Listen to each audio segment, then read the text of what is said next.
but not quite the same, right? Not quite the same. So it hasn't been until pretty recently, I would say, that we have this term called complex trauma. I don't know if you've heard of this. Mm-mm. So complex trauma is repeated, prolonged, chronic traumatic events, usually of interpersonal nature, and usually that occur in childhood. And this has really pervasive kind of widespread effect on brain development and then consequently, right, in terms of relationships and identity and functioning. And it's not well captured by the PTSD diagnosis or by gold standard PTSD treatments. And so we're still really in our infancy of research and understanding of complex trauma. Right? So often people with complex trauma will come in and they'll have like a number of different diagnoses, right? They'll have major depression, they'll have an anxiety disorder, they'll have a whole list of these different diagnoses. They might have the PTSD diagnoses as well, right? And what's really missed is this root of it, which is that as children, they have gone through kind of repeated, chronic, difficult events. Are you cold? Because I have a heater here. I'm okay. I'm all right. Letting all the you. guests know that come on, I take care of you, and I actually use a heater for you guys as well. So just make sure this is on. There you go. Yeah. Okay, so with that said, Yeah. Self-talk, self-therapy, positive Yes. self-talk. Now I touch on this because a woman I kind of came into my life many years ago. She was in the same line of work that you were. Yeah. And my background was I was doing lots of motivational speaking. And I'd come from a world where I thought that we could talk our way out of things, not knowing at that time. Yeah. Not knowing at that time I have trauma, not even knowing that. I'm just thinking, self-talk, self-therapy, motivational books, incense, Buddha. I'm gonna, that's enough. But you actually have to talk things out. Yeah. So I always think, okay, the whole reason for starting this is my therapist is very open about it. I went and saw him 5 years ago. It changed my life, and it was Dr. Paul James, and I was like, wow, this is amazing.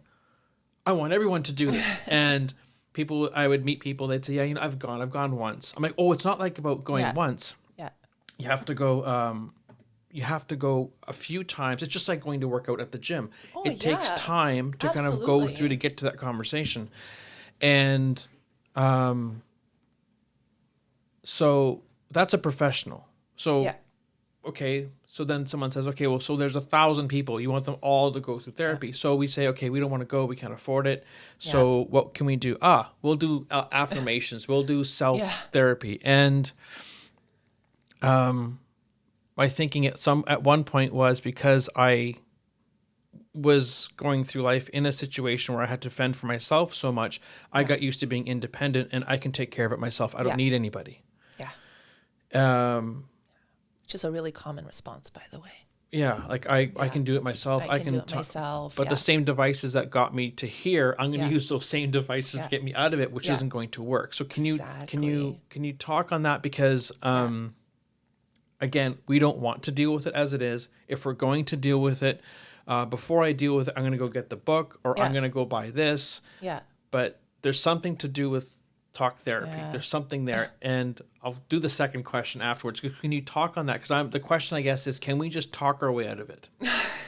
Can we self-diagnose ourselves and do talk therapy for ourselves? My favorite part, which my favorite therapy is the narrative therapy. Yeah. Can we just use that on ourselves?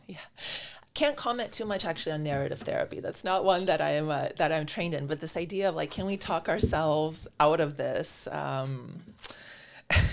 It reminds me of a meme I just saw on Facebook, I think, where it's, my therapist tells me I should be nicer to myself. So my brain goes, why are you so mean, you, right? You POS. And that's kind of I think, the trap That doesn't mean point of sale system either. I don't know. Am I allowed to swear? I'm Oh, assuming no, probably not. No. You go right ahead. I'm trying to get this heater started. Keep going.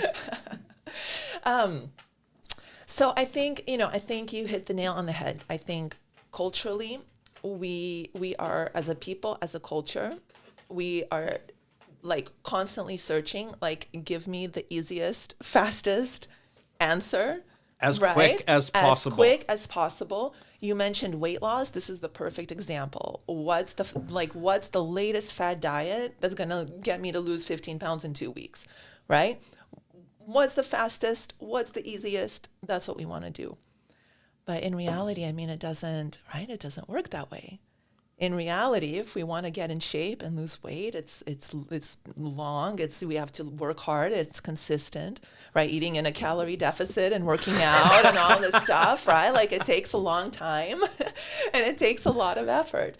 And it's something similar, right? Unfortunately, there's just no kind of quick fix. There's no quick, easy fix to this. At the same time, I think in terms of kind of the self-help stuff, I think people